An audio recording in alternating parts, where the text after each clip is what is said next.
Senator Rand Paul just back from Russia. He'll tell us about the meetings that he had. He went on behalf of the United States to talk to these officials, and Russia's agreed to come to the United States to meet with our government. Some people say, why would you talk to them? Well, why would we talk to Kim Jong-un? Why would we say to the mullahs in Iran, you better take down your nuclear facility or we'll take it out? Russians, Russian, Russian, Russia, Russia, Russia, Russia, Russia, Russia, Russia, Russian, Russia, Russia, Russia, Russian, Russia, Russians, Russian, Russia, Russia, Russia, Russia, the Russian, Russia, Russia, Russia, Russia, Russians, the Russian, Russia, and the Russia, Russia, Russia, Russian, Russia, Russia, Russia, Russia, Russia. And then, of course, there's Stormy. And then, of course, Shol, and it goes on from there. And now it's lately the Omarosa reality show, 24/7, 365, every minute, every second, every hour of every day, every month, every year. This is what they do. They feign moral outrage and never talk about really anything of substance. They just doom and gloom and fear mongering and zero talk about major significant improvements that the country is making, great strides we're making. Joining us now, he just got back from Russia, is the senator from the great state of Kentucky, Rand Paul. Welcome to the program. Hey, Sean. Thanks for having me. All right. First, let me say you were one of the few outspoken people that took a victory lap after Brennan's security clearance was revoked. I can't believe he kept it as long as he did. We know he literally propagated false information, leaked that dirty dossier with Russian lies to Harry Reid, which became a letter to Comey. So the American people were fed these lies to influence the outcome of an election, and the nefarious work that he did both before the election and after the election in terms of his deep state involvement in undermining both candidate Trump, President-elect Trump, and now President Trump. Yeah, I think that John Brennan should have had his privileges, his security clearance revoked long ago for cause. I think he's a risk to our national security, and I think he's been a risk to actual agents in the field. In 2012, he revealed to the media and to ex-CIA officers that there was a double agent in Yemen when we discovered the underwear bomber. Right. This put this agent's life at risk and showed just this callous disregard for, things that the head of the CIA ought to know you cannot reveal while an agent is in the field. He also was involved with spying on senators' computers when they were doing an investigation of the CIA. So, yeah, time after time, he's shown himself not to be a responsible keeper of national security secrets. And so I don't think we should let him within a mile of anything that is top secret. All right. You were, by the way, and I got to give you credit, you had filibustered Brennan's nomination to head the CIA. You had his number as early as 2013. What was it at the time that bothered you, besides the incident you mentioned? I was very suspicious about him. That incident was one thing, but also I was suspicious that the CIA was using drones without sufficient understanding of who they were actually killing. We were killing people at the time through what are called signature strikes. So if a line of trucks were leaving somewhere, we just suspected they were terrorists and we'd kill them with a drone. And I think that's a little bit sloppy and leads to a backlash and unfortunately may lead to more terrorism. So there were a lot of reasons I didn't like John Brennan. Before I get to the issue on your trip to Russia, I saw you put out a tweet yesterday as it relates to WikiLeaks' Julian Assange, and that he should get immunity in exchange for the information that he has. Now, it seems to be, pretty much a consensus belief that even though I interviewed him, he said he did not get the emails, et cetera, from Russia or any state party. Pretty adamant about it, and I asked him a couple of times about it. But I would think that he would have evidence of where he did get it from. He'd be the one person that would have the evidence, wouldn't he? And it seems like, if we're going to do Russian collusion, that would be one guy that you'd want to talk to. Why hasn't anybody ever talked to him? Well, because I'm not so sure people really want the truth. The truth in the minds of the liberal media is they just want to get Trump any way they can. They don't like the president and they want to get him. I think if Mueller really wanted to get to the truth, of course he would offer Assange immunity in order to testify, because Assange knows I would presume he knows where he got the information. And you're right, he said over and over again he didn't get it from the Russians. Now, everything has to be taken with a grain of salt, but I think you could get to the truth or closer to the truth if he were offered immunity in exchange for his testimony. Well, you could even ahead of time, don't you come up with a proffer agreement that you're going to agree to say A, B, C, D, E, and F and provide evidence to such, or there's no deal? I mean, that's all negotiated. In fact, Yeah, a lot of times an immunity deal, they already get to see up front what it is. You just then testify to it. So, I think that we ought to keep an open mind on that, because I think that if we really wanted to get to the truth, that'd be a great I just way have of not getting there. seen the evidence. I mean, I know it's basically anyone I talk to, they always say, no, we know it's Russia. Well, was it Russia and China? Was it Russia, China, North Korea, and Iran? We know Hillary was hacked. Her email server was hacked by multiple foreign intelligence agencies. And to me, if again, we wanted to get to the bottom of this, and Devin Nunes and people like him and people like yourself warned about the Russians and others and election hacking, because it had happened in the past, and it was Barack Obama, and by the way, under his watch and everybody that worked for him's watch, that all of this nonsense happened, and he told us no serious person would believe it could happen, that Trump needs to stop whining about it.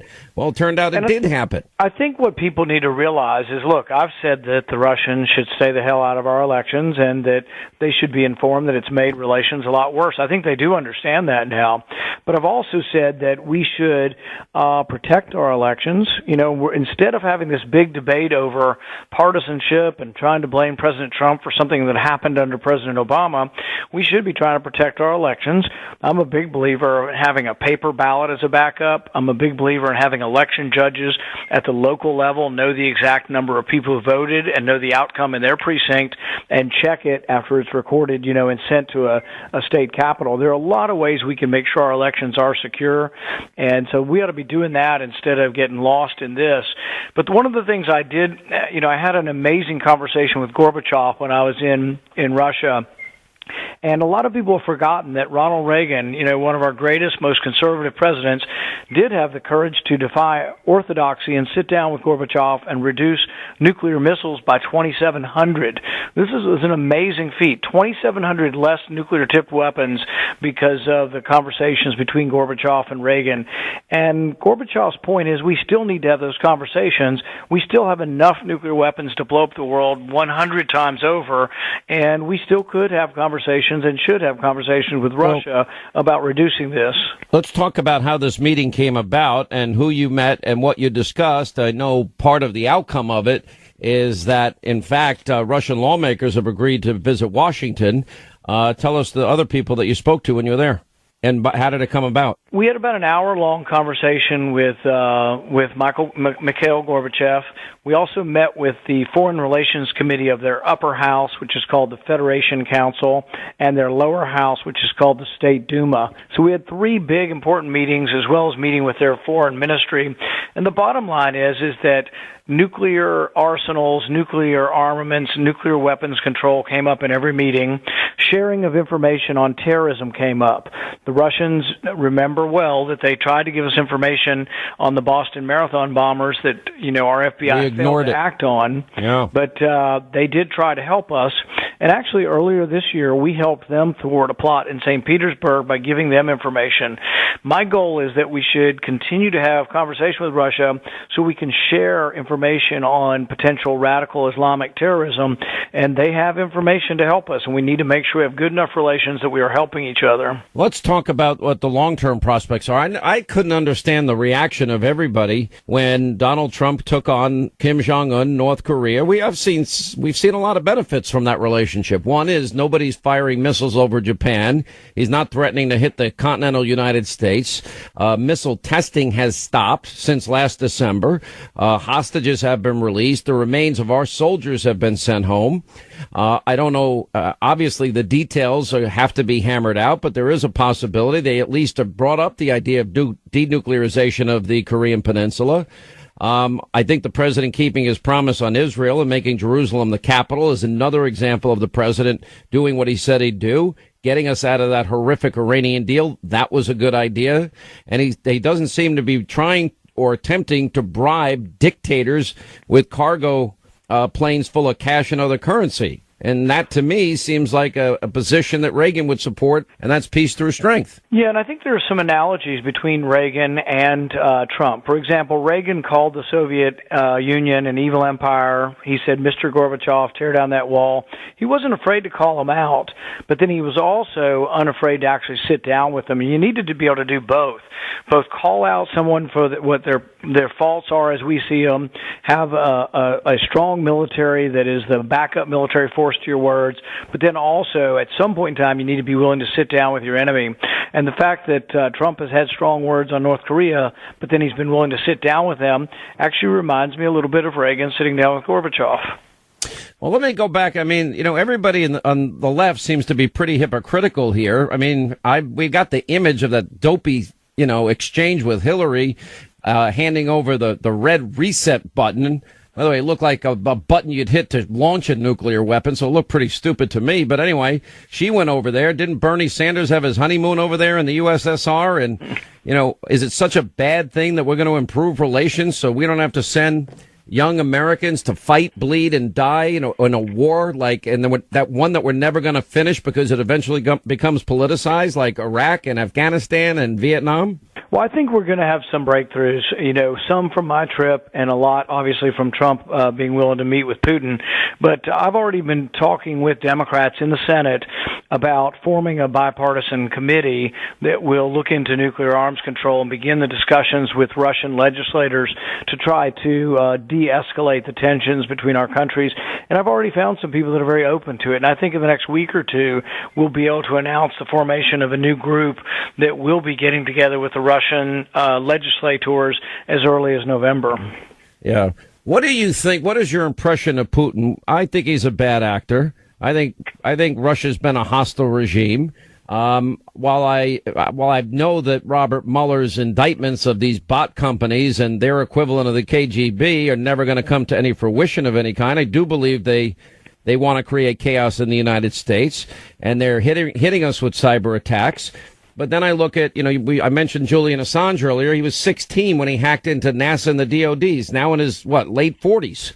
At some point, when do we start defending ourselves and hire the right people so they can't hack into any of our systems? It seems to me now that's our responsibility to defend ourselves. That is exactly my point. I think we are so distracted by the partisan politics of this and all the ranting and raving. I mean, you got people on some of these networks that are saying, oh my goodness, it's the end of democracy as we know it. Authoritarianism is coming. And it's like, are we really so weak that the Russians buying some Facebook ads is the end of the American Republic? That's the dumbest thing I have ever heard.